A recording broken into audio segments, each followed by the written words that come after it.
What would you do if the beggar asking for help on your blind date was actually a billionaire CEO testing your character? One wealthy executive devised this exact social experiment, revealing the ugly truth about dating and materialism in our society. While most women fled at the sight of his tattered clothes and unkempt appearance, a humble village girl named Tang Bingyang showed him kindness that would change both their lives forever. Her simple act of compassion, offered without knowledge of his true identity, proved more valuable than all the designer outfits and practiced charm of her competitors. If you enjoyed the video or found it helpful, a like and a subscribe would mean the world to me. It really helps the channel grow and keeps you in the loop for all the latest content. In his penthouse overlooking the city skyline, Lee stared at his reflection in the floor-to-ceiling windows. The lights of the metropolis twinkled below, much like the stars that were no longer visible above the urban glow. He adjusted his custom Italian silk tie, a gesture performed more out of habit than necessity. His reflection showed everything society valued: impeccable grooming, a commanding posture, and the subtle confidence that came with controlling a business empire. Yet beneath that carefully maintained exterior, a question plagued him. Would anyone ever see beyond the wealth and status to the man underneath? Lee Wang, CEO and founder of Future Group, had everything money could buy. His penthouse apartment occupied the top floor of a building his company had constructed. His closet contained suits worth more than what most people earned in months. His garage housed vehicles selected not for their utility, but for the statement they made. By all conventional metrics, Lee had succeeded beyond what even the most ambitious person could hope for. The financial magazines celebrated him as a visionary. Business schools used his strategies as case studies. Competitors analyzed his every move. But as he stood alone in the silent expanse of his home, Lee felt the weight of a different kind of poverty, one that no amount of money in his considerable bank accounts could address. The penthouse, designed by a world-renowned architect, echoed with emptiness. 42 floors above the bustling city, Lee existed in a rarefied atmosphere that few could access, and even fewer could understand. "Mr. Wang, your 8 p.m. conference call with Tokyo is ready," his assistant's voice announced through the intercom system. "Thank you, Min," he replied, his voice automatically shifting into what he privately called his CEO tone. Confident, authoritative, with just the right touch of warmth to inspire loyalty without suggesting weakness. This was the voice that closed billion-dollar deals, that reassured nervous investors, that commanded boardrooms. It was a voice he had perfected over years, along with the rest of his public persona. In meetings, Lee was known for his strategic brilliance and unwavering focus. Employees both respected and feared him, knowing he demanded excellence because he. But after the calls ended and the meetings adjourned, when the last assistant had gone home and the cleaning staff had finished their rounds, Lee removed this persona like another suit to be hung up for tomorrow. In these private moments, the man behind the mask emerged, contemplative, sometimes uncertain, and increasingly aware of a fundamental emptiness that success had failed to fill. 3 weeks ago, Lee had ended his relationship with Sophia, a model turned influencer, who had spent the last 8 months accompanying him to industry events and charity galas. The breakup itself had been almost clinical. A private dinner at an exclusive restaurant, a conversation conducted in measured tones, a car called to take her home. It was her parting words that continued to haunt him. "Let's be honest, Lee," she had said, twisting the diamond bracelet he had given her for her birthday. "We both know I was with you for what you could provide. You have your uses, and I have mine. That's how the world works." The words themselves hadn't surprised him. He had suspected as much for some time. What disturbed him was the casual certainty with which she had spoken, as if the transactional nature of their relationship had been so obvious that it hardly warranted mention. And what disturbed him even more was the realization that she wasn't wrong. Their relationship, like so many before it, had been built on exchange rather than connection. She gained status and luxury. He gained a beautiful companion who understood the social dynamics of his world. The incident forced Lee to confront an uncomfortable truth. In his rise to the top, he had surrounded himself with people who valued what he represented, rather than who he was. His wealth and position had become a barrier, preventing him from forming the genuine connections he increasingly found himself craving. One evening, as the setting sun cast long shadows across his office, Lee found himself staring down at the street below. From his height, people looked like miniature figures moving along predetermined paths. He watched as a young couple shared a laugh outside a coffee shop, as an elderly man stopped to help a woman who had dropped her groceries, as friends greeted each other with genuine warmth. There was an authenticity to these interactions that seemed impossible in his world of calculated networking and strategic relationships. These people had no idea they were being observed by one of the city's most powerful men. They were simply living their lives, connecting with each other based on genuine human emotions, rather than potential advantage. It was in this moment that the idea first took shape. What if he could somehow strip away the trappings of his wealth and status? What if he could experience how people might react to him, based solely on his character, rather than his bank account? The notion was so foreign, so contrary to everything that defined his daily existence, that it both frightened and excited him. The seed of his social experiment had been planted. Over the next few days, the concept grew and evolved in his mind. He began to develop a plan that would allow him to test the sincerity of potential romantic partners, to find someone who might value Lee the man, rather than Lee. This is insane, he muttered to himself one evening as he browsed second-hand clothing stores online, searching for items that would help him construct his beggar disguise. Yet despite the apparent absurdity, the plan offered something he hadn't felt in years: hope. Hope that behind the facades and social performances, genuine human connection might still be possible for him. Lee shared his plan with only one person, Min, his executive assistant of 7 years, and the only person in his professional life he trusted implicitly. Her initial response had been predictable. "You want to pretend to be homeless, to test women on blind dates?" she had repeated, her usually composed expression giving way to undisguised shock. "Mr. Wang, with all due respect, have you considered talking to a therapist instead?" But after explaining his reasoning, his growing isolation, and the emptiness that success had failed to fill, Min's expression had softened. She understood, perhaps better than anyone, the paradox of his existence, how his wealth and position, intended to provide freedom, had instead constructed a gilded cage around him. In the following days, Lee assembled the components of his disguise. He purchased worn clothing from thrift stores, using cash to avoid any paper trail. He researched techniques for altering his appearance, how to change his posture, his walk, his speech patterns. He practiced in front of his bathroom mirror, watching as the confident CEO gradually disappeared, replaced by a man society would barely notice. Each element of the transformation was both terrifying and liberating. As Lee practiced hunching his shoulders and speaking in a softer, less commanding tone, he felt as though he was shedding layers of himself that had accumulated over years of corporate success. The process was stripping him down to essentials, forcing him to confront who he might be without the protection of power and privilege. The risks were substantial. If word of his experiment leaked to the press, his reputation could suffer. Shareholders might question his judgment. Competitors could use it against him. On a personal level, the potential for humiliation was immense. Yet despite these concerns, Lee found himself more committed to the plan with each passing day. "Min, arrange a series of blind dates over the next few weeks," he instructed his assistant. "Don't use my usual matchmaker.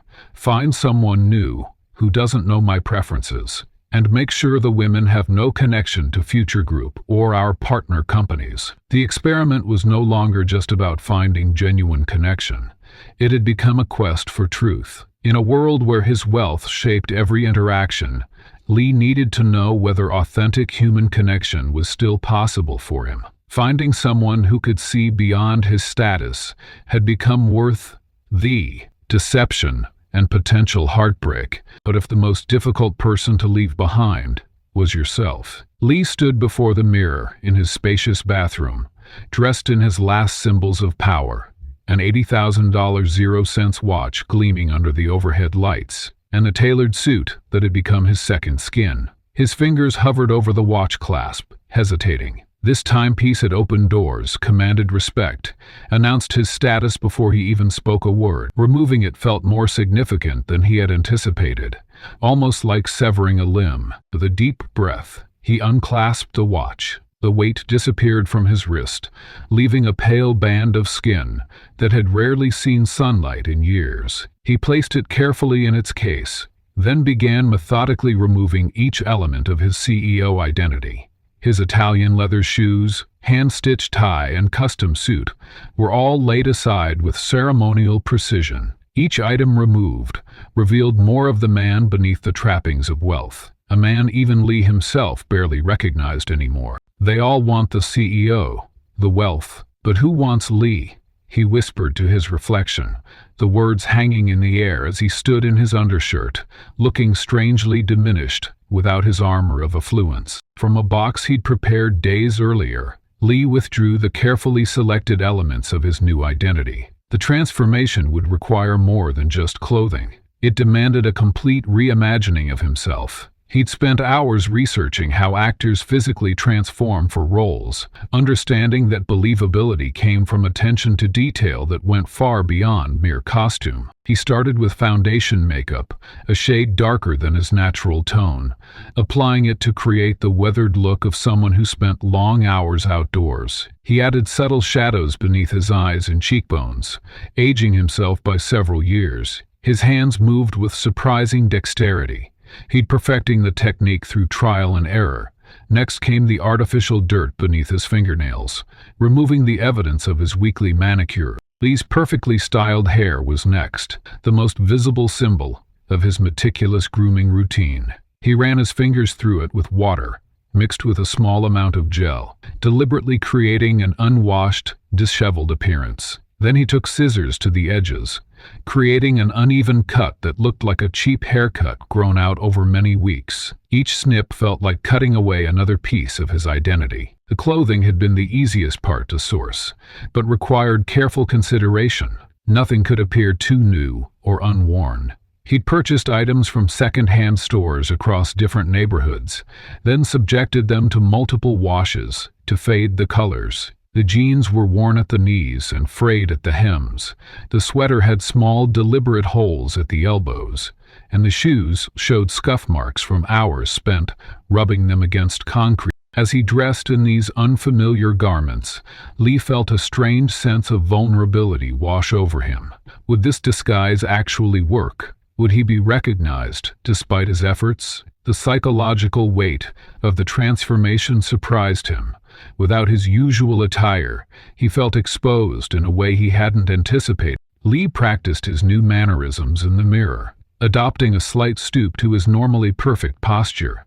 He'd studied how people carried themselves when they felt they had no power in society. The avoidance of direct eye contact, the way shoulders curved inward as if to make themselves smaller, less noticeable. His normally confident stride became more hesitant, with a slight shuffle that suggested persistent fatigue. "Hello," he said to his reflection, then frowned at the crisp, authoritative tone. "Hello," he tried again, softening his voice, removing the sharp edges of his usual speech pattern. He repeated the word until it sounded nothing like the man who commanded boardrooms and closed million-dollar deals with a single sentence. A sudden doubt crept in as he stared at his transformed reflection. Was this experiment ethical? He was planning to deceive women who believed they were meeting someone genuine. The justification he'd created, testing their character, suddenly seemed hollow against the reality of his elaborate deception. "But how else will I know?"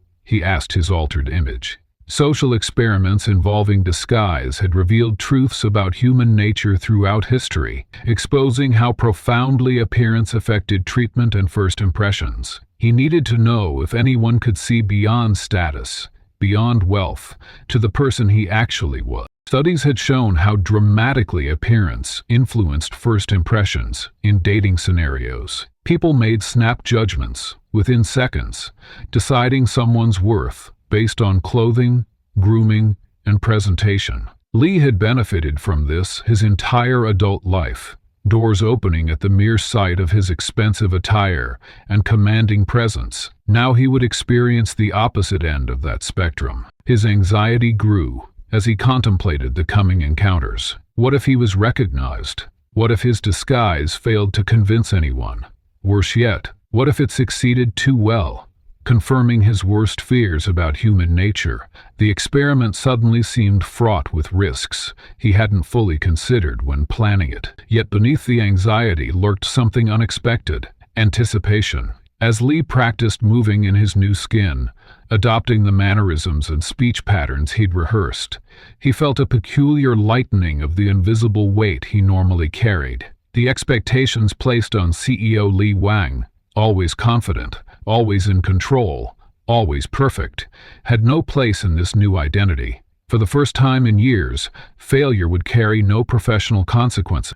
No business would collapse if he made a mistake. No employees would lose their livelihoods based on his decision. When the full transformation was complete, Lee stood back and examined himself in the full-length mirror. The man staring back bore almost no resemblance to the polished executive who had begun this process. His skin appeared weathered, his hair unkempt, his clothing worn and ill-fitting. Even his eyes seemed different, less assured, more wary of the world around him. "Perfect," he whispered, feeling a complex mixture of emotions. There was satisfaction at the technical achievement of his disguise, anxiety about the deception he was about to undertake, and something else, a strange, unexpected sense of liberation. Stripped of the external markers of his status and wealth, he felt oddly unburdened. The disguise was both a mask and a revelation. Lee gathered the few props that completed his character: a worn wallet containing only a small amount of cash, a basic phone rather than his usual smartphone, and a simple canvas bag with a change of clothes. Each item had been carefully selected to support his cover story of a man down on his luck, but trying to turn things around. He took one last look at his transformed self, barely recognizing the man in the mirror. The disguise was flawless, but would it reveal the truth he sought? Would anyone see past the shabby exterior to whatever remained of the authentic person beneath all his carefully constructed layers? Or would he discover, as he feared in his darkest moments, that without his wealth and status, he had nothing of value to offer? As the theory of social psychology collided with reality, Lee stepped into the five-star restaurant Le Ciel, his heart pounding beneath his threadbare sweater.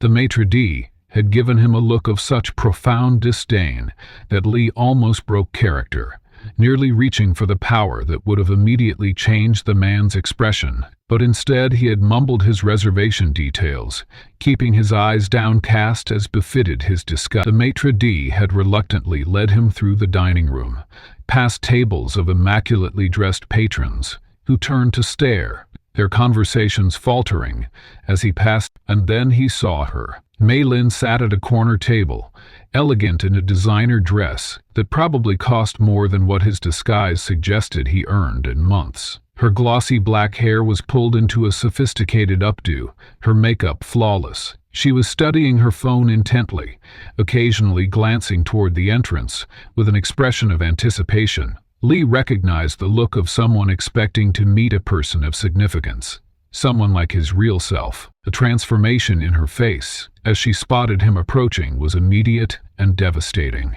Her eyes widened, then narrowed. The warm smile she'd been practicing froze, then collapsed into an expression of pure revulsion. It was as if she'd been offered a beautiful dessert, only to discover it crawling with insects upon closer inspection. "Lee," said, his voice deliberately roughened, "I'm Lee, your blind date." Her perfectly manicured hand flew to her throat. "This is a joke," she said, her voice carrying just enough to draw attention from nearby tables. "You cannot possibly be my date." Lee pulled out the chair across from her and sat down, noticing how she instinctively leaned away, creating maximum distance between them. "I assure you, I am." Min arranged it. He deliberately dropped his assistant's name. "A small test." "Min? As in Min Wu, the executive assistant to Li Wang of Future Group?" Her voice dripped with skepticism. "That's impossible. I was told I was meeting Li Wang himself." Her eyes darted around, as if searching for hidden cameras. "This has to be some kind of prank show." Li maintained his character, despite the jolt he felt at hearing her expectations stated so plainly. "I am Li, though perhaps there was a misunderstanding about which Li you were meeting." He offered a smile that, in his normal life, opened doors and closed deals. In his current guise, it only seemed to disgust her further. "Look," Mei Lin hissed, leaning forward slightly, but keeping her body angled away from him. "I don't know what game you're playing, but I'm the senior creative director at Oat Mode. I don't have time for whatever this is supposed to be." She gestured vaguely at his appearance. Lee noted with clinical detachment how she couldn't bring herself to look directly at him for more than a second. "No game, just dinner. Would you like to order? I hear the foie gras here is exceptional." He deliberately used his knowledge of fine dining, another small test. Her expression shifted from disgust to something more complex, confusion tinged with the first hints of anger. "How would you know that? And how did you even get in here? This restaurant has a 3-month waiting." "I simply made a reservation," Lee said mildly, ignoring her questions about his knowledge of the menu. "Perhaps we could start over. Tell me about your work at Oat Mode." Something in his phrasing seemed to trigger her further. "How do you know where I work? I never told you that." Her voice rose slightly, causing a couple at the next table to glance over with undisguised curiosity. "You just mentioned you're the senior creative director there," Lee pointed out gently. "You already knew to ask for me specifically." She was becoming increasingly agitated. "I don't know what kind of scam you're running, but it ends now." She raised her hand, summoning a waiter with the practiced authority of someone accustomed to immediate service. The waiter approached, looking uncertainly between Mei Li and Lee. "Is everything all right, madam?" "No, everything is not all right," she said. Her tone clipped. "This person claims to be my blind date, but there's obviously been some mistake. Could you please ask the manager to come over?" Lee watched the interaction with a strange detachment, as if observing himself in a psychological experiment. In a sense, he was. He'd anticipated rejection, had intellectually prepared for it, but the visceral experience of being treated as something less than human was affecting him in ways he hadn't expected. The restaurant manager arrived, a polished man in his 50s, who assessed the situation with one sweeping glance. "Is there a problem?" he asked, addressing only Mei Lin. "This man claims to be my date, but clearly there's been some misunderstanding.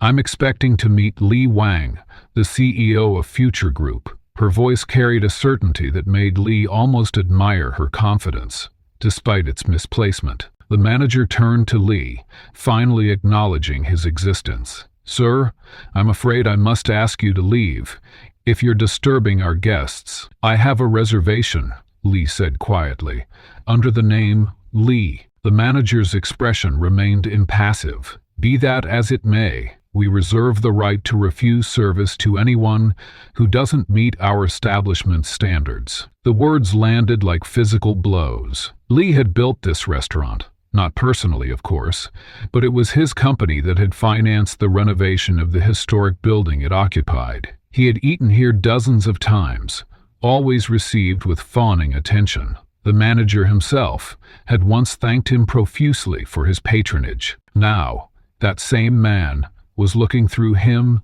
as if he were invisible. "I understand," Lee said, rising slowly. He turned to Mei Lin. "I apologize for the misunderstanding." "Wait," she said, her tone suddenly sharp. "How did you get my information?" Who set this up?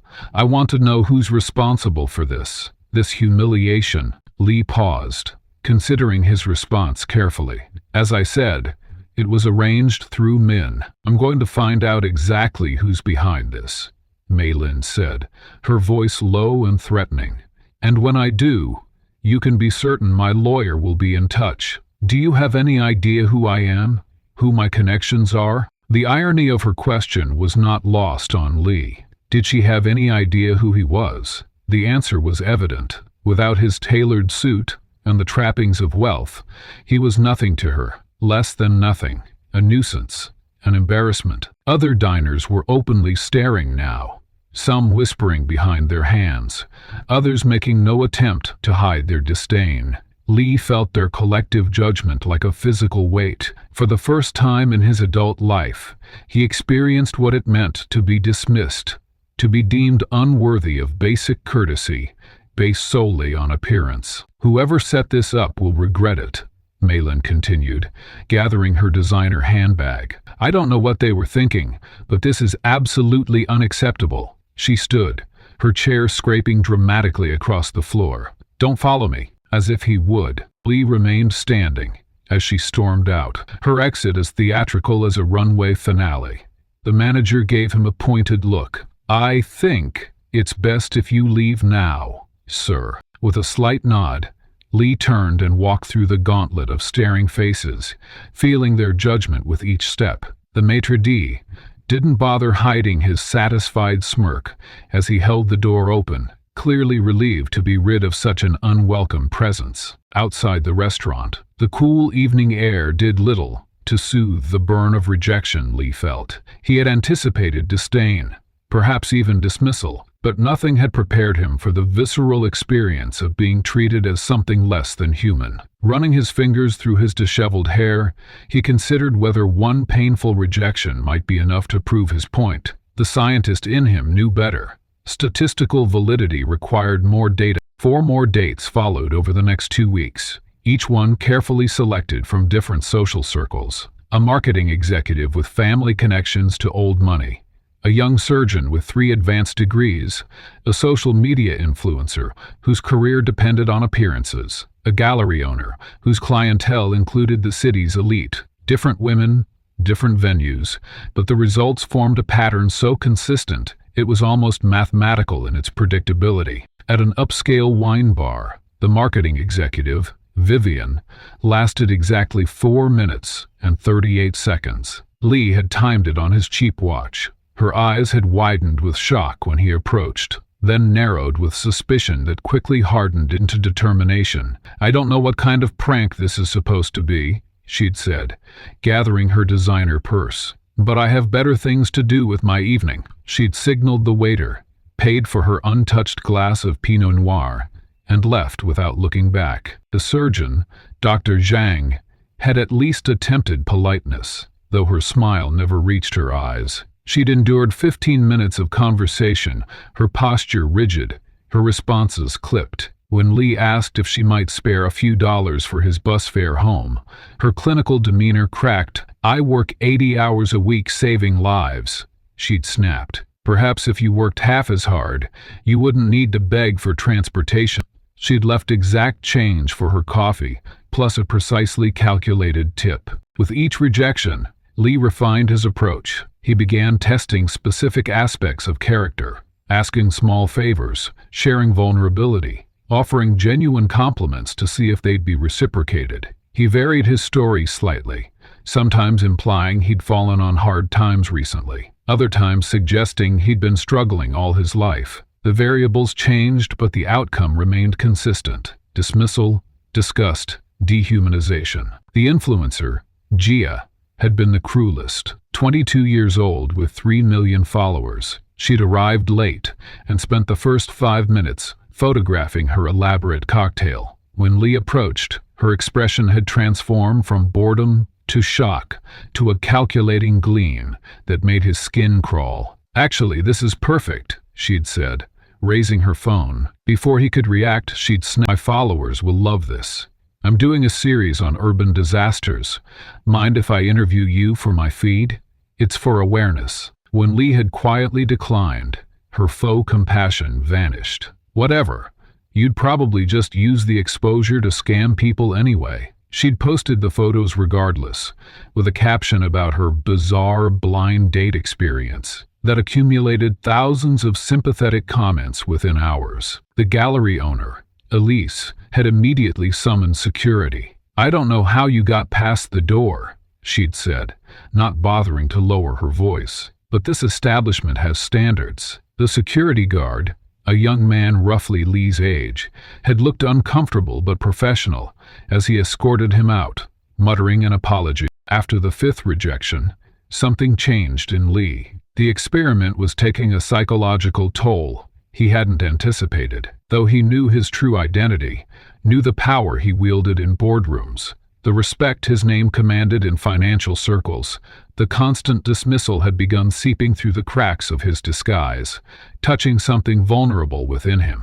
There were moments when the illusion became too real, when he began to question his own worth in a way he never had before. Standing before a bathroom mirror at an upscale restaurant where Elise had just had him removed, Lee's fingers had trembled as they reached for the adhesive at the edge of his fake beard. One quick reveal, one sentence spoken in his CEO voice, and the humiliation would end. The security guard would stammer apologies.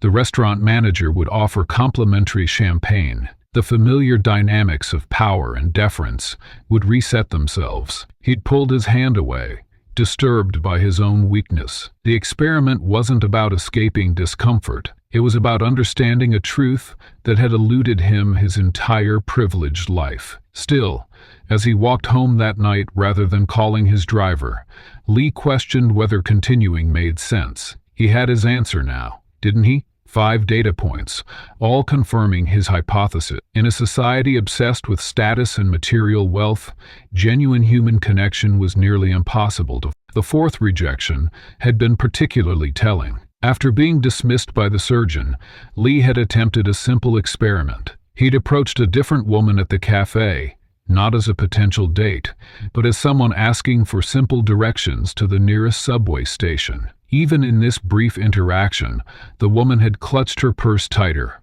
avoided eye contact, and given hurried, incomplete directions before quickly walking away. By the fifth date, Lee had developed a routine. He'd arrive early, position himself where he could observe his date's arrival, watch their expectant expression as they scanned the venue for someone who matched their mental image of the successful Lee Wang they'd been told about. He'd approach only after they'd had time to settle, to form expectations. Sometimes he wondered if the anticipation of rejection had become a self-fulfilling prophecy, if his own guardedness had contributed to the outcome. But each woman's reaction had been so immediate, so visceral, it was difficult to believe his attitude was the determining factor. Sitting alone on a park bench the evening after his final rejection, Lee watched couples strolling hand in hand, friends laughing together over shared jokes, families spreading picnic blankets on the grass. Normal human connections that suddenly seemed as unattainable to him as flight without wings. The experiment had revealed something he hadn't expected. The psychological impact of being judged solely on appearances was profound, even when you knew the judgment was based on a false premise. For the first time, Lee considered people who lived every day with the reality he'd been play-acting.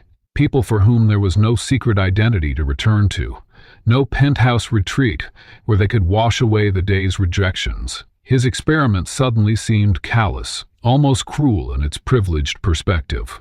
Who was he to treat human interaction as a laboratory experiment, when others experienced this rejection as their inescapable reality? He pulled out his cheap phone, prepared to text Min that the experiment was over. He'd proven his point, perhaps too well. The cynicism he'd felt after his breakup with Sophia had only deepened with each rejection. Perhaps genuine connection in a materially obsessed world was simply too rare to find, too fragile to maintain. His thumb hovered over the keypad, but before he could type the message, the phone buzzed with an incoming text from Min herself. Lee's text glowed on Lee's screen, displaying a name and address he'd never seen before. The message read, "One more. Village girl, new to city, works as nurse, no connections to your world. Something about this description gave him pause. Every woman so far had shown him the same face of contempt, yet some inexplicable instinct told him this one might be different. The address led him to a modest cafe, tucked between a convenience store and a laundromat, worlds away from the upscale establishments where his previous dates had unfolded. Through the window, he spotted a young woman sitting alone at a corner table. She wore simple clothes, a pale blue blouse, jeans, and practical shoes. Her hair was pulled back in an unpretentious ponytail. Unlike his previous dates, she wore minimal makeup. While she glanced occasionally at her phone, she seemed more interested in observing the life of the cafe around her, offering a gentle smile to a child at the next table. Lee adjusted his disheveled appearance, steeling himself for what he assumed would be another exercise in humiliation. As he pushed open the door, the warm aroma of coffee and fresh bread enveloped him. Taking a deep breath, he approached her table. "Excuse me," he said, in the raspy voice he'd perfected. "Are you Tang Bing Bing?" She looked up, surprise flickering across her features as she took in his appearance. But unlike the 5 women before her, her expression didn't harden into disgust. Instead, something else happened. Her eyes softened with concern. "That's me," she replied, gesturing to the chair across from her. "Are you Lee? Please sit down." Lee sank into the chair, bewildered by her reaction. Where was the recoil, the immediate excuse to leave? He waited for the mask to slip, for her to realize this wasn't some elaborate joke, and call for the manager. "Are you all right?" she asked, leaning forward slightly. "You look tired. Have you been waiting outside long?" The genuine concern in her voice caught him off guard. "I'm fine," he mumbled, falling back on his practiced story. "Just been having a rough time lately. Lost my job last month, and things have been difficult." He braced himself for the usual dismissal, but instead, Bing Bing nodded thoughtfully. "That must be stressful. The job market is so competitive right now. What kind of work did you do?" The conversation flowed with surprising ease. While Lee maintained his fictional backstory, Bing Bing listened attentively, asking thoughtful questions without judgment. When the server approached, Lee tensed, expecting Bing Bing to be embarrassed by his presence, but she smiled warmly at the server and ordered for herself. "Would you like something?" she asked Lee. "The noodle soup here is excellent." "I shouldn't," he replied, testing her. "I'm trying to save what little money I have." Without hesitation, Bing Bing replied, "Please, let me. I'd enjoy the company while eating." As they waited for their food, Lee carefully observed her, still suspicious of her kindness. Perhaps she hadn't realized this was supposed to be a romantic setup. Maybe she thought he was just someone in need who happened to know her name. "So your cousin set this up?" he asked, probing for clarity. Bing Bing chuckled softly. "Yes, she's been trying to set me up since I moved to the city 6 months ago. She thinks I work too much and need to have a life, as she puts it." She stirred her tea thoughtfully. "I told her I wasn't interested in dating right now, but she insisted I at least meet you." Lee nodded, still perplexed. "And you're not disappointed?" He gestured vaguely at himself. Her response was simple but profound. "Why would I be? We're just 2 people having a conversation. That's all any first meeting really is." As their food arrived, Bing Bing shared more about herself. She had grown up in a small village 3 hours from the city, raised primarily by her grandmother after her parents left to find work in a factory town. "My grandmother was the village's unofficial healer before they built a proper clinic," she explained. "Watching her care for people inspired me to become a nurse." The rural values she described contrasted sharply with the urban materialism Lee had encountered throughout his experiment. "My grandmother always said, you can tell a person's character not by what they wear or own, but by how they treat those who can offer them nothing in return," she said, breaking a piece of bread and offering half to Lee. For the first time since beginning his charade, Lee felt a genuine connection forming.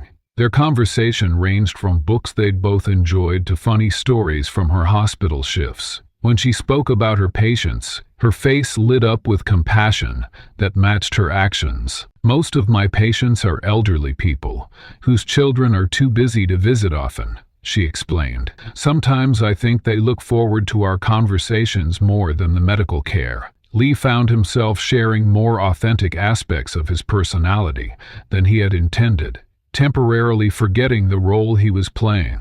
When Bingjang asked about his dreams before losing his job, he spoke truthfully about wanting to make a difference in people's lives, something he'd once believed his company could accomplish before becoming consumed with profit margins. "It's not gone, you know," she said gently. "Your circumstances have changed, but your purpose doesn't have to." Her words struck him with unexpected force. Through 5 previous dates, no one had seen past his disguise to recognize anything of value within him. Yet this woman, who had every reason to judge him by his appearance, somehow saw something worth engaging with. As their meal concluded, Lee decided to push his test further. "I should go," he said, reaching for a wallet he intentionally left empty. Opening it, he feigned surprise and embarrassment.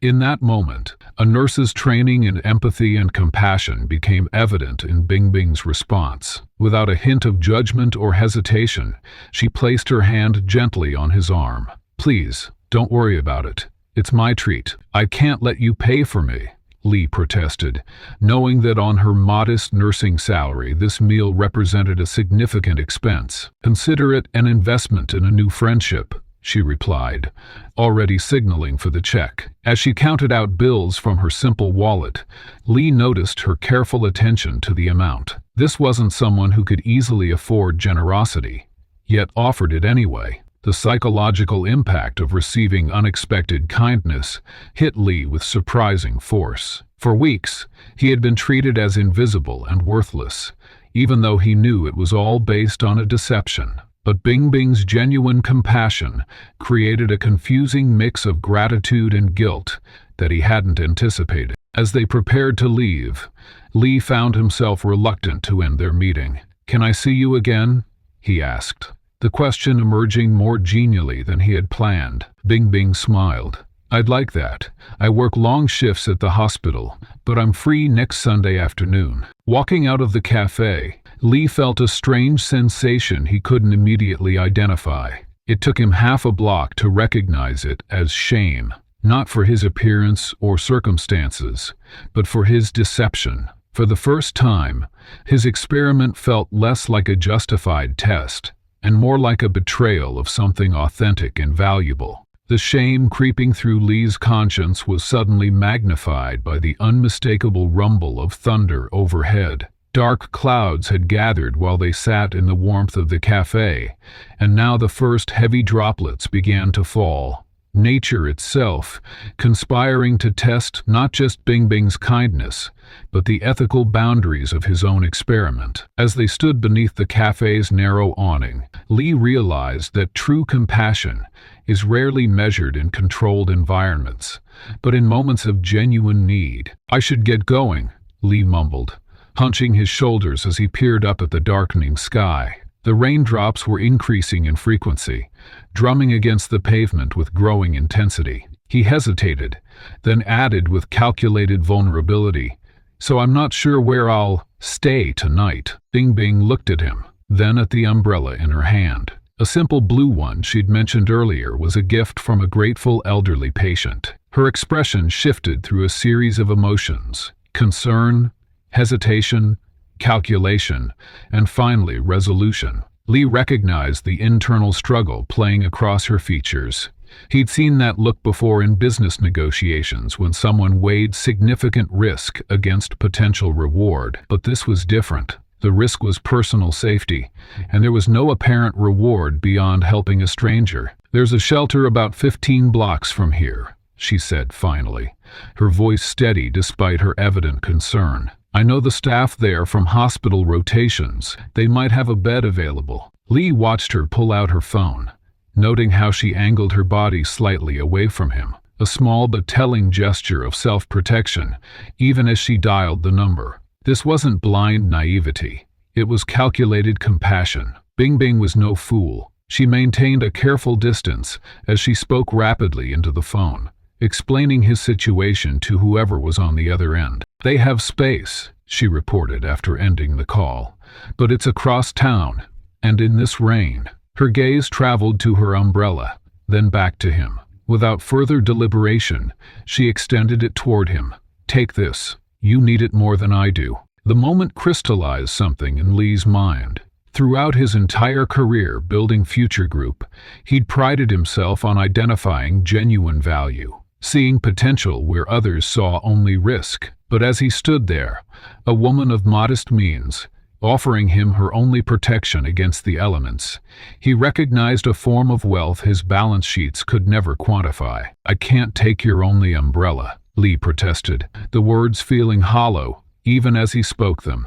He was playing a role, but the discomfort he felt was entirely real. "Please," she insisted, "I can grab a taxi." And she hesitated before reaching into her purse. Her fingers emerged with a small fold of bills. Not much, perhaps a day's wages for someone on a nurse's salary. The rain pounded harder around them, emphasizing the silence that followed her offer. In that moment, Lee was transported back to his penthouse, to the casual ease with which he'd discard an expensive suit after a single wearing, or the thoughtless way he'd approve multi-million-dollar budgets with a mere nod. The contrast was jarring, almost painful in its clarity. "My grandmother wasn't always the village healer," Bing Bing said softly, misinterpreting his hesitation. "Before that, she lost everything during a flood that destroyed our village when my mother was young. She lived on the streets of the provincial capital for almost a year." Her eyes held a depth of understanding that transcended sympathy. "She always said that helping others isn't charity.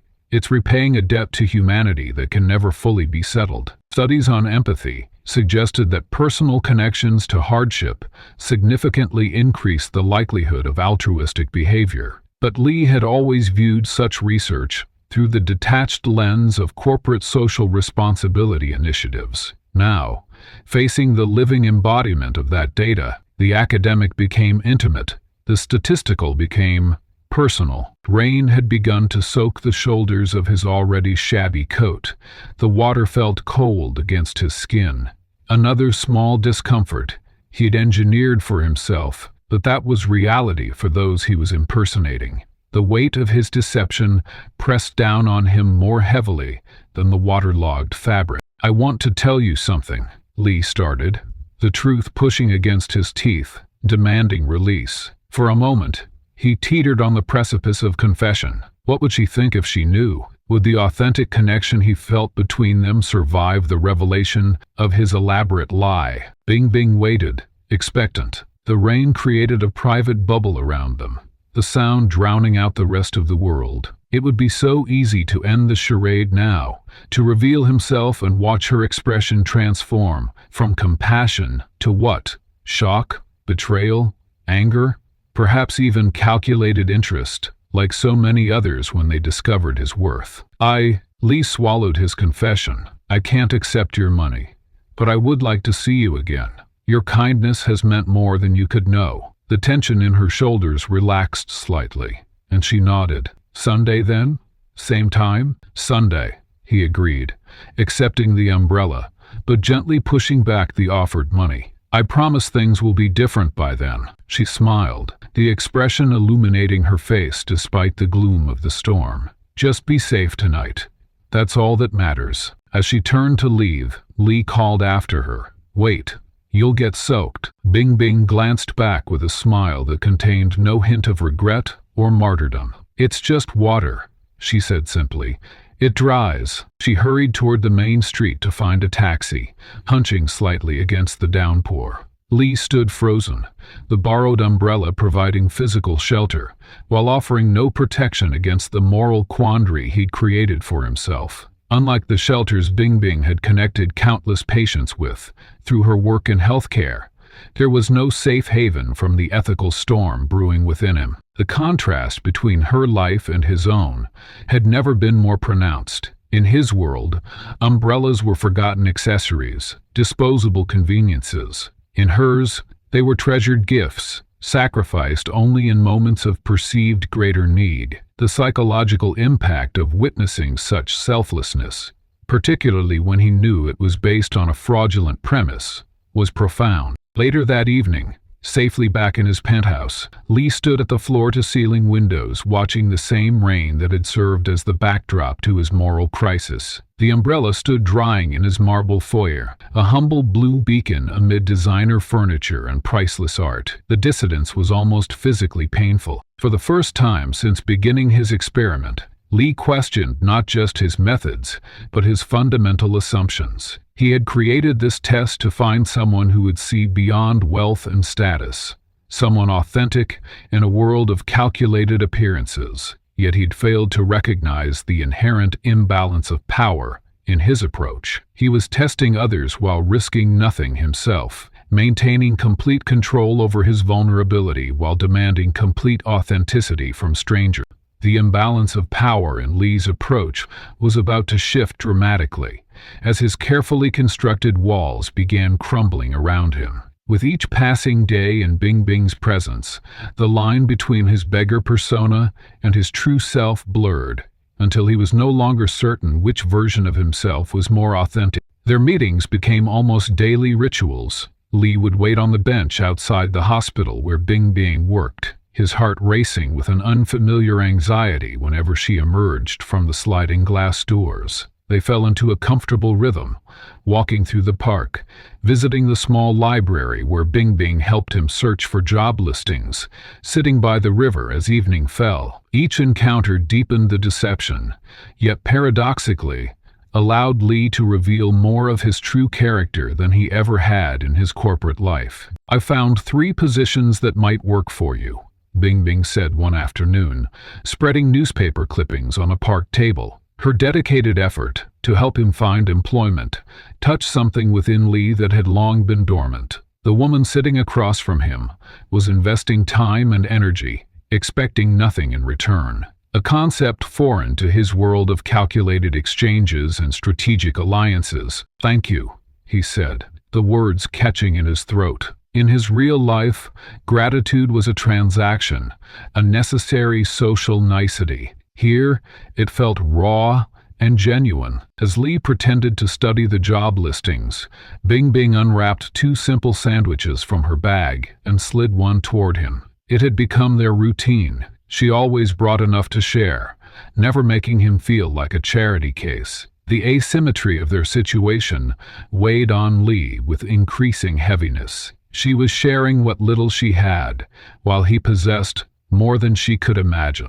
"My grandmother always said sharing food creates a bond that can't be broken," Bingbing remarked, her eyes crinkling at the corners when she smiled. "In my village, no one eats alone if they can help it." Lee found himself sharing childhood memories he'd never told anyone, not his board members, not his ex-girlfriend, not even Min. He spoke of climbing trees behind his grandfather's house before the family business took off, of simple pleasures long forgotten in his pursuit of success. These stories weren't fabrications. They were fragments of his authentic self, he'd buried beneath layers of corporate polish. One evening, as they walked along the riverfront, Bingbing pointed to a pair of elderly women practicing Tai Chi in the fading light. "That's what I want to see in my village someday," she said. "Elders living with dignity, not abandoned because the young have all moved to cities for jobs." Her voice grew animated as she described her dream of establishing a small clinic in her hometown. "Most villages like mine have no proper health care. People must travel hours for basic treatment. My grandmother used traditional remedies, but that's not enough for serious conditions." Lee listened, mesmerized by her passion. He could build 100 such clinics without noticing the expense. yet she spoke of this single facility as a lifelong ambition. "What's stopping you?" he asked, genuinely curious. Bing Bing laughed softly. "Money, primarily. My nursing salary barely covers my city apartment and sending funds home. But someday," her voice trailed off, eyes fixed on the horizon with quiet determination. As weeks passed, Lee found himself thinking of Bing Bing during board meetings, distracted by memories of her laughter while reviewing quarterly projections. The woman who had started as a test subject in his social experiment had become the most real thing in his life. The irony wasn't lost on him. He'd found authenticity through deception. The internal conflict grew unbearable. Every moment with Bing Bing now felt tainted by his lie, creating a burden of guilt that threatened to crush him. This asymmetry of knowledge created a power dynamic he hadn't fully appreciated at the outset. She was vulnerable to his manipulation in ways she couldn't possibly understand, while he maintained complete control over their narrative. One rainy Tuesday, they took shelter in a small bookshop. While browsing, Bing Bing handed him a romance novel with a laugh. The heroine discovers the humble craftsman she's fallen for is actually a disguised prince, she said, amused by the plot summary. "Isn't that ridiculous? As if people go around hiding their true identities." Lee forced a smile, the book feeling like a burning coal in his hands. The universe seemed to be mocking him. That night, alone in his penthouse, Lee paced the floor until dawn. The experiment had revealed something he never anticipated. Not just Bing Bing's exceptional character, but the fundamental flaw in his approach. He'd been testing others while risking nothing himself, maintaining complete control while demanding complete authenticity from strangers. "I'm not bragging, it really is. This is really a check. My sister works at Future Group. She's an employee of the Future Group. Check from Future Group. Only the chairperson can open. How could you have that, since you don't believe it? Well, let's see if you need anything else. I return the favor to you. What else do you need, right?" he practiced saying, rehearsing different ways to reveal his true identity. Each attempt sounded hollow, insufficient to explain the magnitude of his deception. The manipulation inherent in his experiment now seemed obvious and troubling. He had created a situation where Bing Bing's kindness and compassion were being tested under false pretenses, potentially leading to feelings of betrayal when she discovered the truth. The foundation of their connection, however genuine it had become, was built on a lie, creating a fragile structure that could collapse at any moment. Lee made his decision. He would tell her everything, regardless of the consequences. Their next meeting was scheduled for Sunday afternoon in the city park. He would arrive as himself, no disguise, and explain with complete honesty why he had created this elaborate charade. If she walked away, he would understand. If by some miracle she could forgive him, he would spend however long it took proving his genuine feelings. Lee called Min to help prepare. "Cancel all my meetings for Monday," he instructed. "I might need time to—" He couldn't finish the sentence. To what? Recover from rejection? Process the end of something that had barely begun yet felt more significant than any relationship he'd ever had? Sunday dawned bright and clear. Lee dressed in simple but quality clothes. Nothing ostentatious, nothing that screamed wealth, but authentic to who he truly was. For the first time in weeks, he looked in the mirror and recognized himself. The man staring back wasn't the powerful CEO, nor the humble beggar, but something in between, perhaps closer to the person he wanted. He arrived at the park 30 minutes early, pulse racing as he rehearsed his explanation one final time. The bench where they always met remained empty as minutes ticked by. Lee watched families strolling, children playing, couples holding hands, ordinary people living authentic lives without elaborate social experiments. The simplicity of human connection suddenly seemed so obvious, so precious in its vulnerability. A text message alert broke his reverie. It was from Min, warning him that his ex-girlfriend had been asking questions about his whereabouts, seemingly suspicious about his recent absences from social events. Lee dismissed the concern. After today, secrecy wouldn't matter.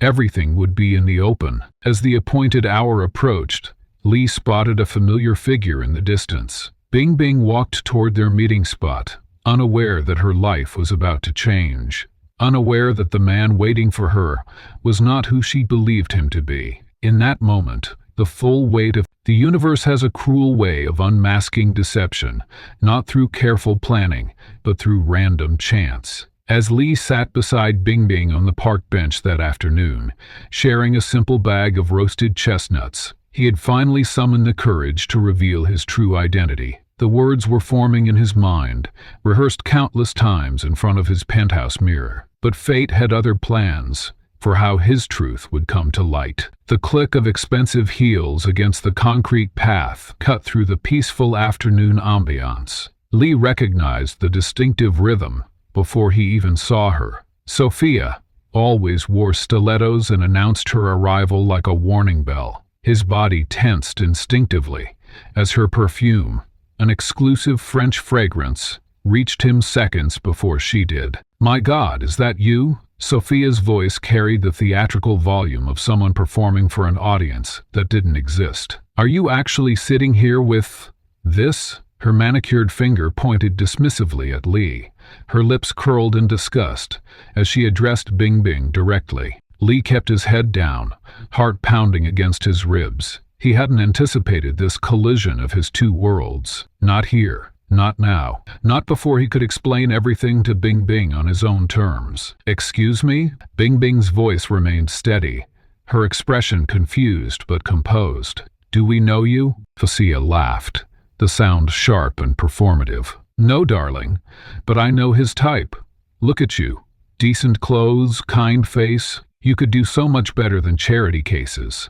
She gestured toward Lee with a dismissive flick of her wrist. "What's he told you? That he's down on his luck? That he just needs a little help to get back on his feet?" Bing Bing stood, positioning herself slightly in front of Lee. The protective gesture wasn't lost on him. This woman who earned barely enough to support herself and her family was now shielding him from verbal assault. "The way I spend my time and who I spend it with isn't your concern," Bing Bing replied, her voice firm but not hostile. "Please leave us alone." Instead of retreating, Sophia pulled out her phone, its designer case glinting in the sunlight. "This is too perfect. My followers will love this." Park charity case and his guardian angel. "It'll make a great cautionary tale about naive good Samaritans." The camera clicked several times before Lee could react. The public humiliation wasn't directed at him. It was aimed at Bing Bing, whose only crime was showing kindness. Something snapped inside him. "Stop it," he said, his voice still disguised but with an edge of authority he couldn't fully suppress. Sophia smirked, continuing to frame shots with her phone. "Oh, it speaks. Does it perform other tricks too?" Bing Bing's response surprised both of them. "What happened to you?" she asked Sophia, her tone genuinely curious rather than confrontational. "Something must have hurt you deeply for you to take pleasure in mocking strangers." For a brief moment, Sophia's carefully crafted facade faltered. Then, her eyes narrowed. Save the amateur psychology for someone who... The shrill ring of Lee's phone interrupted her tirade. It was his work ringtone, the one reserved exclusively for his assistant. Without thinking, he answered with his natural voice, the CEO tone he'd spent years perfecting. "Min, I told you not to call unless it's urgent." The words left his mouth before he could stop them. The silence that followed was deafening. Two women stared at him with entirely different expressions, one of dawning recognition, the other of growing confusion. "Lee?" Sophia's voice had dropped to a whisper, the mockery evaporating into shock. "Lee Wang?" Bing Bing took an instinctive step backward, her eyes searching his face with new awareness, peeling away the layers of his disguise now that she knew what to look for. The cognitive dissonance was visible in her expression, reconciling the homeless man she'd befriended with the billionaire CEO whose face occasionally appeared in business magazines. "I can explain," Lee said, his voice now fully his own, the affected rasp completely gone. But Sophia had already stepped forward, her entire demeanor transformed. Her hand touched his arm with familiar intimacy, her voice dropping to a honeyed tone. "Lee, darling, what on earth are you doing dressed like this? Is this some charity stunt for Future Group?" Her laugh was musical now, carefully calibrated to sound warm and affectionate. "You always were committed to your projects.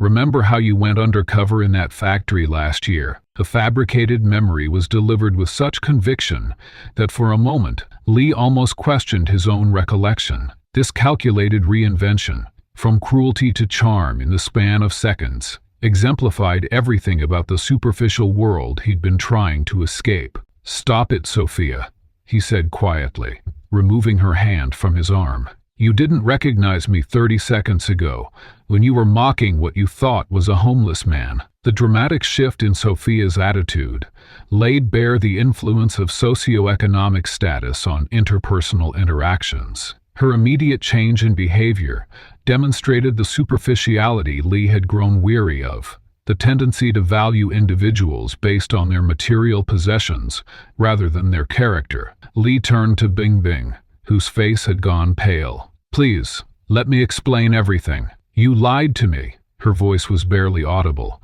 but the hurt in it cut through him more effectively than if she'd shouted. "All this time, this is who you left me for?"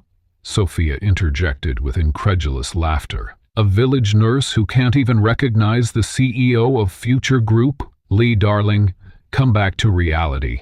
Whatever point you were trying to prove with this experiment, surely you've made it by now." The word experiment landed like a physical blow. Bing Bing's eyes widened as understanding dawned. She hadn't just befriended a man in disguise.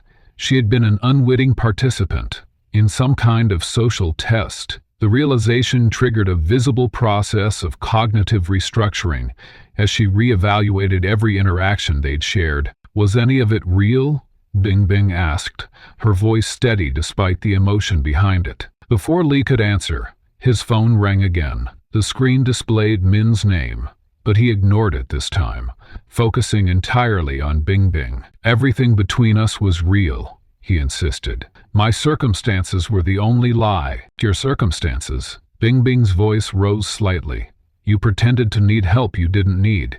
You took food from me, food I could barely afford to share. You let me worry about you sleeping on the streets." The public setting of this revelation amplified the emotional impact. Other parkgoers had begun to notice the confrontation, some even recognizing the CEO, despite his disheveled appearance. Their whispers and pointed fingers created an audience for Bing Bing's humiliation, compounding the betrayal. "I wanted to find someone who would see me, not my money," Lee explained, knowing how hollow it sounded now. "After Sophia, after everyone who—" "Don't drag me into your midlife crisis," Sophia interrupted, though her tone remained calculatingly pleasant, aware of the growing audience. "I always valued you for who you are, Lee. Your success is just a reflection of your brilliance." The transparent attempt to rewrite history might have been amusing in another context. Now it simply underscored the contrast between the two women,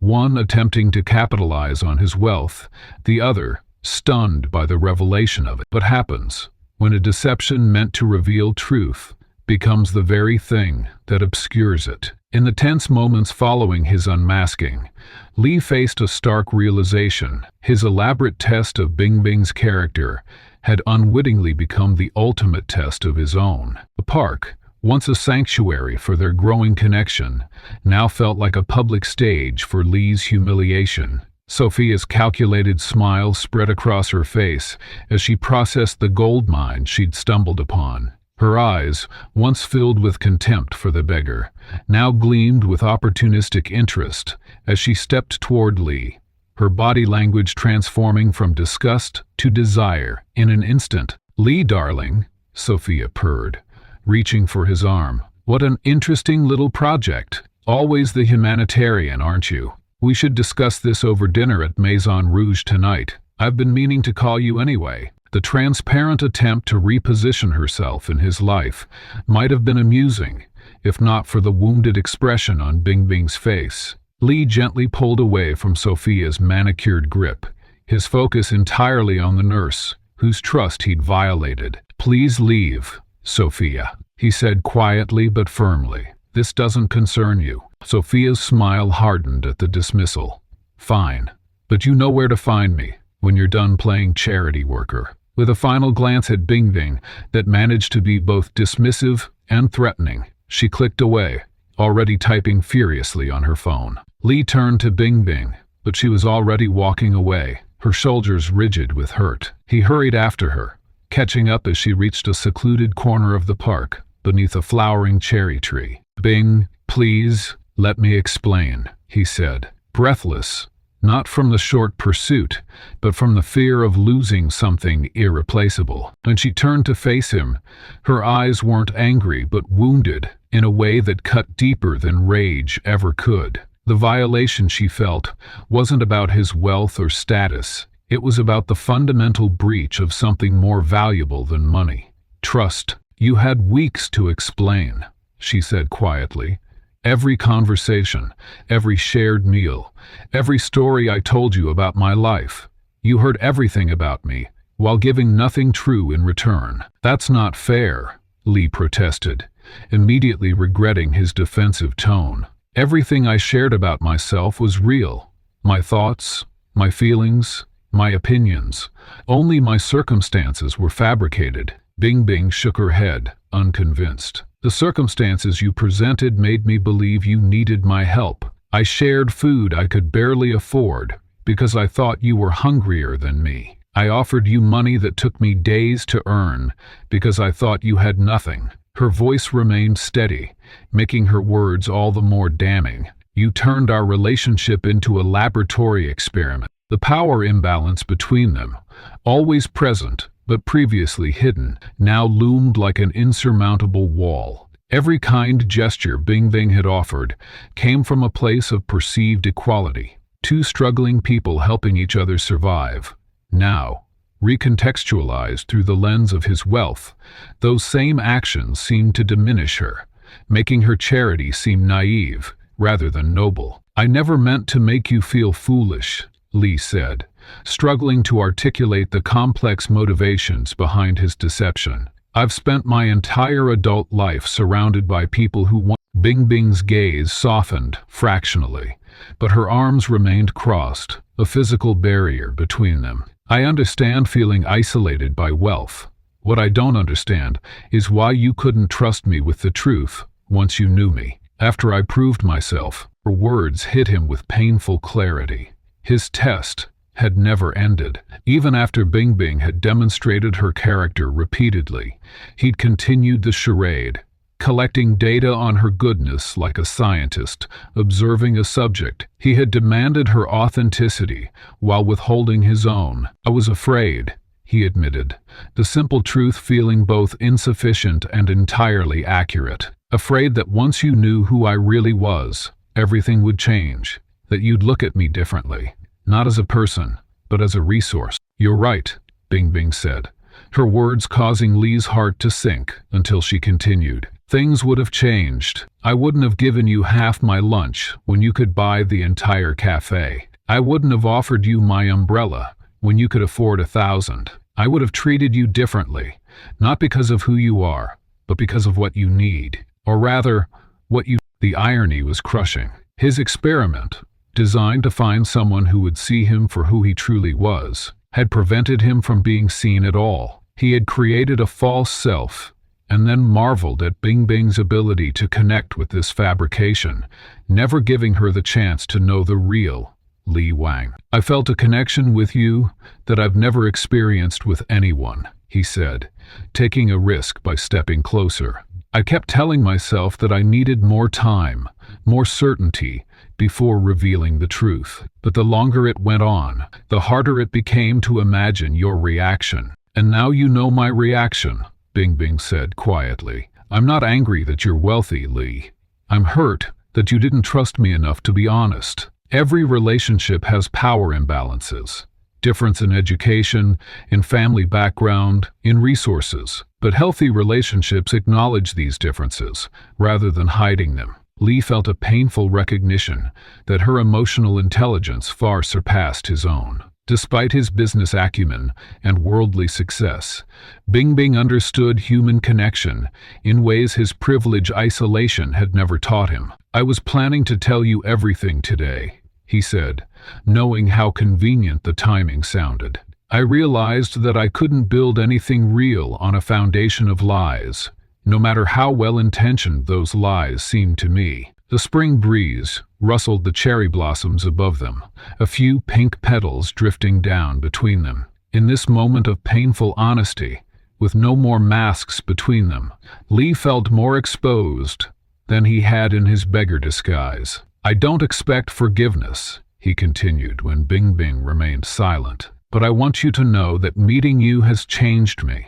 Your kindness wasn't just generous, it was revolutionary. In a world where everyone takes, you give. In a culture that values appearance above all, you see beneath the surface." For the first time since the revelation, Bing Bing's posture softened, her arms uncrossing as she absently caught a falling blossom in her palm. "I need time," she said finally.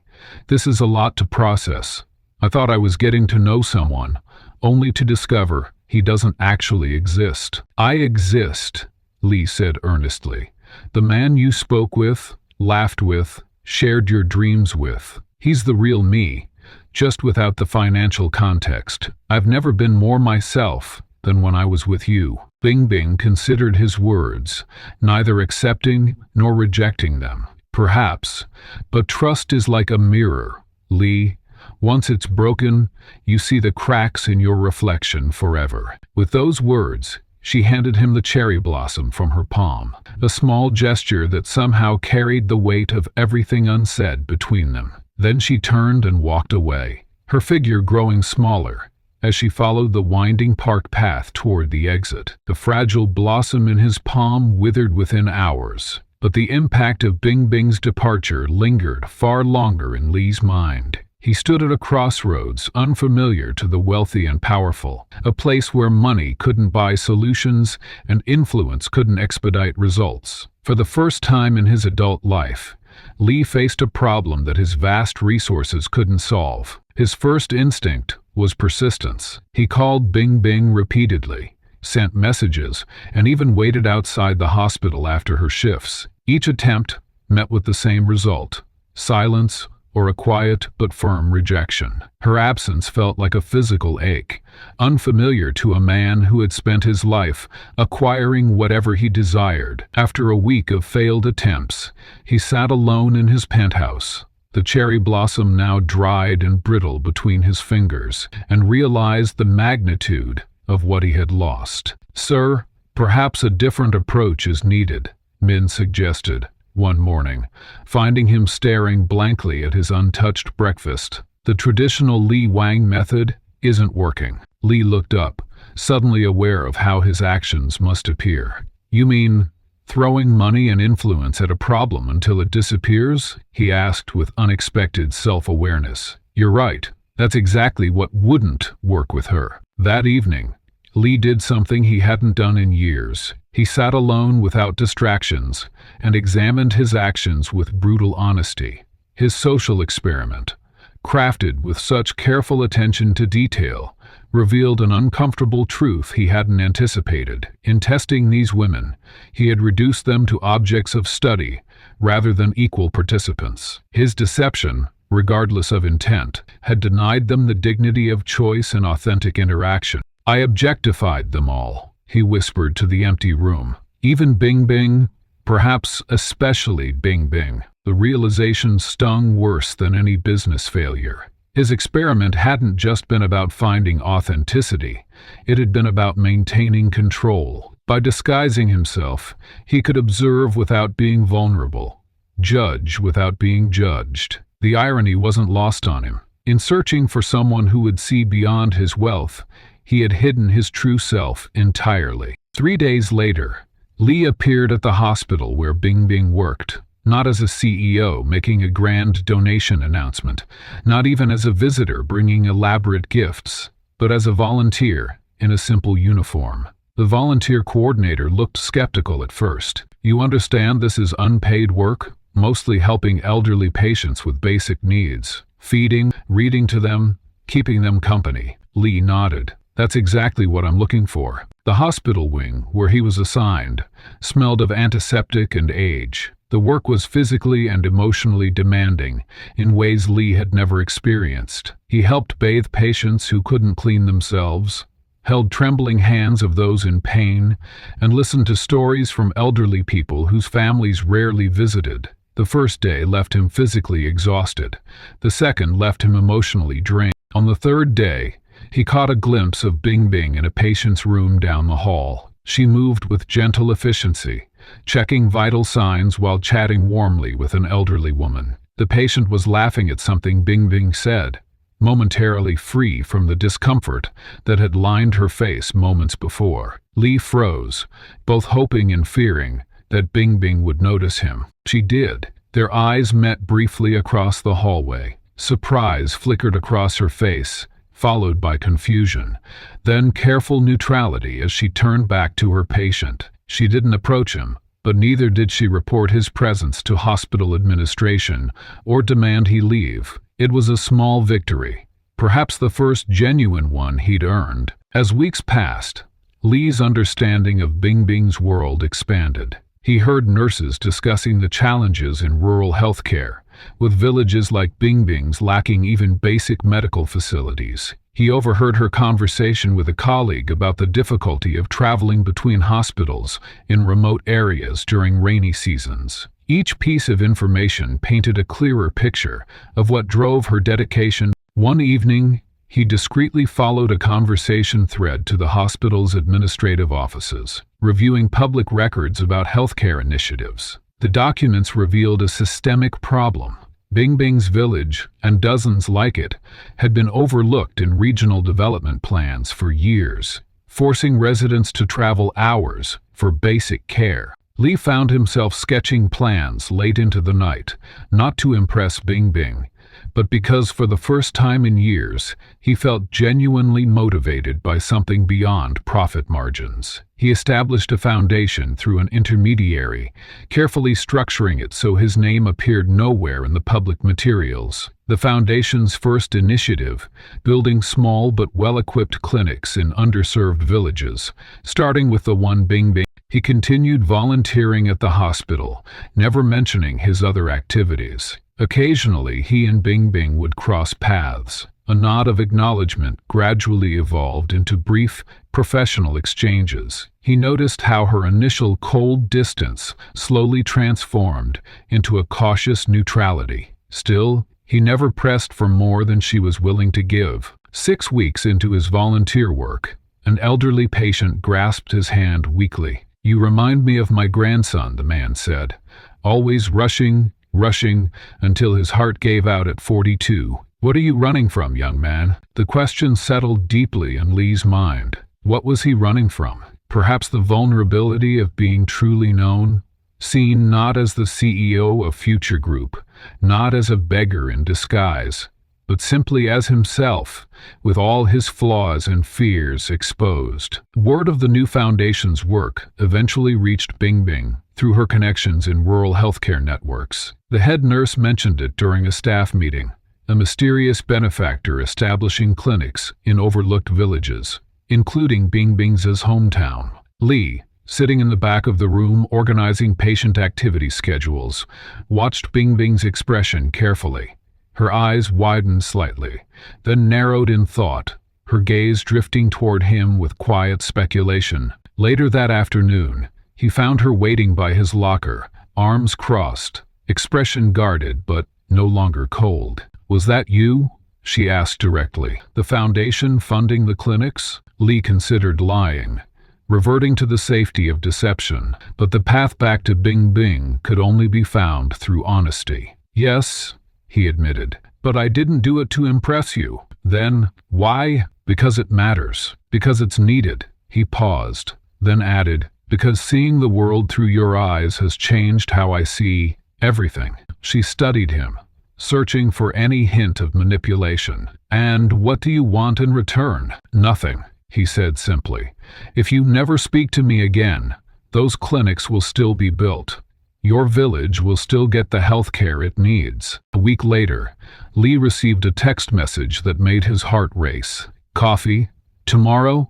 Same cafe. 3 p.m. When Lee arrived at the cafe the next day, he found Bing Bing already waiting, her hands wrapped around a steaming mug.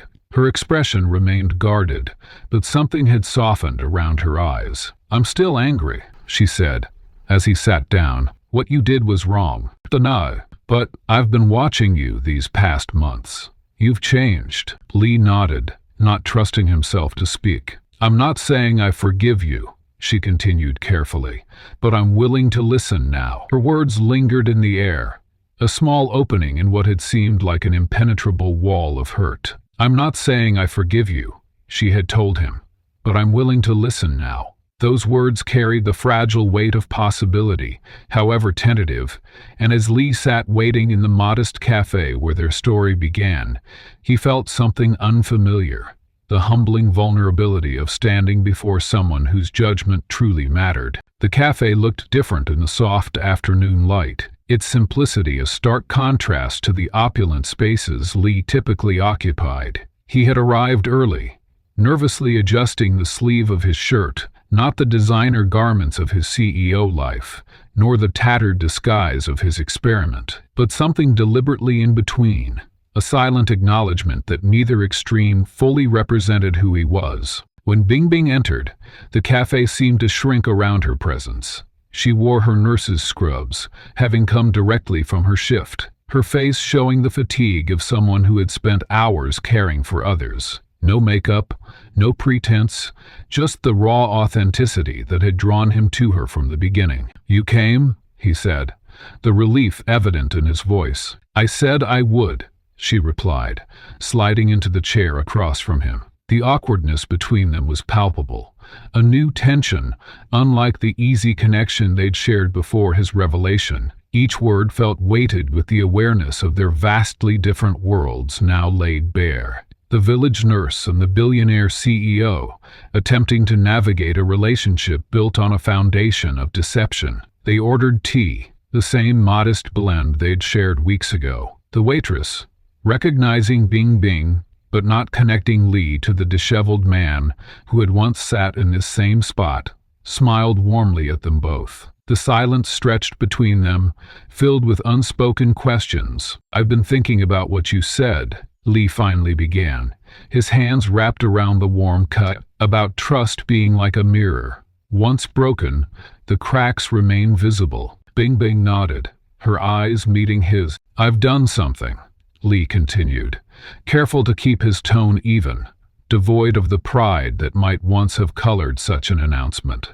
"Not to win you back, or to impress you, but because meeting you changed how I see my responsibility to the world." He explained the foundation he had established, detailing the plans for medical clinics in underserved villages. "Your village will be the first," he said, "but there will be others. The foundation is independently funded and will continue regardless of." Bing Bing's expression remained guarded, a mixture of surprise and something less defined. "That's significant," she said carefully. "But why are you telling me this now?" "Because I want you to know who I really am. Not the CEO, not the beggar, just me, trying to learn what matters." He paused, watching her reaction. "The foundation isn't conditional on your forgiveness. It exists because it should exist, because you helped me see a need I had the power to address." Her fingers traced the rim of her teacup, her conflict visible in the slight furrow of her brow. "I appreciate what you're doing for my village," she said finally. "Those clinics will save lives, but I'm still processing how to separate your actions from your motivation." The power imbalance between them hung in the air. Her village would benefit from his wealth, regardless of her decision about their relationship crumbled, a complexity neither could ignore. "There's something else," Lee added, his voice quieter now. "I've been volunteering at a homeless shelter for the past month, not for recognition or to ease my guilt, but to understand the lives of those I carelessly impersonated." He described the night shifts, helping men and women who struggled with challenges he had only pretended to face. I thought I understood what it meant to be overlooked, to be judged solely on appearance. But I didn't understand anything. I could always walk away from my disguise. They can't. For the first time since she'd arrived, Bing Bing's expression softened slightly. What did you learn there? Humility, he answered without hesitation. And the true cost of my arrogance. Every person I served had a story as complex as mine, dreams as valid as mine. I've spent years building towers of glass and steel, believing that was success, without seeing the people living in their shadows. The conversation shifted then, becoming less guarded as they navigated the complicated terrain between them. They spoke of the weeks they'd spent apart, of the small changes each had observed in themselves. Lee described an elderly man at the shelter who'd taught him to play chess, despite trembling hands. Bing Bing shared the story of a young patient who had recovered against all odds. I'm not asking for things to be as they were, Lee said, as their second cups of tea grew cold. That relationship was built on false premises, but I wonder if there's a possibility of something new, something honest from the beginning. Bing Bing considered his words carefully. The truth is, I'm not sure what's possible. I look at you now, and I see both versions. The man I thought needed my help, and the man who orchestrated an elaborate deception. I'm still reconciling those images. That's fair, Lee acknowledged. I don't expect immediate trust. I've learned it must be earned over time, through consistent actions. A tentative smile touched Bing Bing's lips then, the first genuine one he'd seen since the truth had shattered their connection in the park. I suppose we're both discovering new territory here, a relationship that begins with complete transparency about its complicated origins. They talked about the challenges ahead, the differences in their backgrounds, the public scrutiny they would face, the lingering effects of Lee's deception. Neither pretended it would be simple. There were moments of tension, moments when the hurt resurfaced in Bing Bing's eyes, moments when Lee struggled to find words that couldn't be mistaken for manipulation. I have conditions, Bing Bing said eventually, her tone firm. If we're to try this, whatever this is, I need to know it's equal. My world, my values, my choices matter as much as yours. Lee nodded, understanding the depth of what she was asking. Not just respect, but a fundamental rebalancing of the power dynamic his wealth and position automatically created. I want that too, he said. I want to be with someone who challenges me, who sees beyond what I can provide materially. As the cafe began to empty around them, they reached a tentative understanding.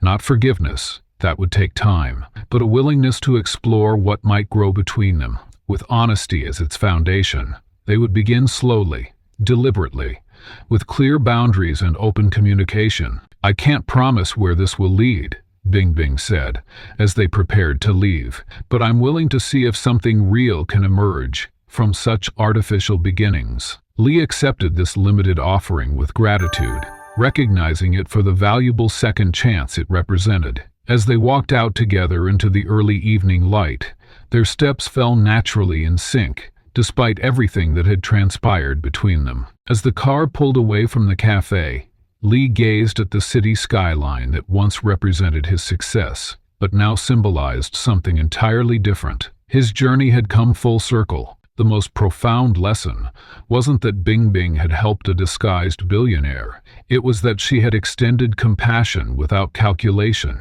seeing the humanity in a stranger who appeared to have nothing to offer in return. In their story lay a truth more valuable than all of Lee's assets combined. Genuine connection exists beyond the surface, in the space where masks fall away and souls recognize each other.